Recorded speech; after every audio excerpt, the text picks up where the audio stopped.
Welcome to our channel. Today we how to uninstall ClickUp Access safely, beginner guide step by step clearly. To safely uninstall ClickUp Access, start by closing the application if it's currently running. On your device, navigate to the Settings menu. Locate the section for Applications or Apps.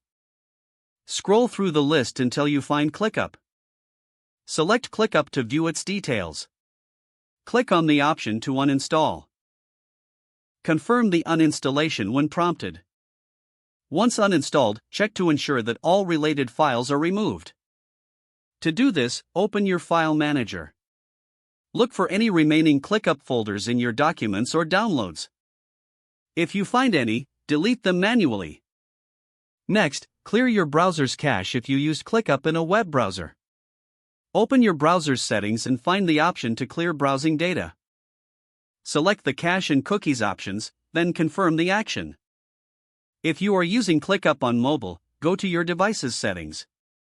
Find the Applications section and locate ClickUp again. Choose the option to uninstall or remove. Confirm the action to finish the process. Finally, restart your device to ensure all changes take effect.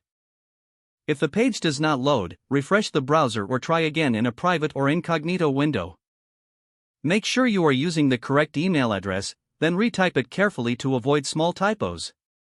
If your password is not accepted, use the reset option and create a new strong password you can remember.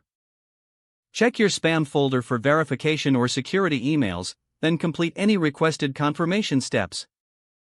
Enable two-factor authentication if available to improve account security and reduce unauthorized access risk.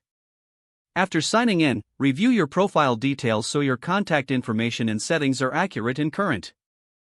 If you see an error message, note it down and try again after restarting your device and internet connection. Log out when you finish, especially on shared devices, to keep your account and payment information secure. If the page does not load, refresh the browser or try again in a private or incognito window. Don't forget to like this video and subscribe to our channel for more step-by-step tech guides.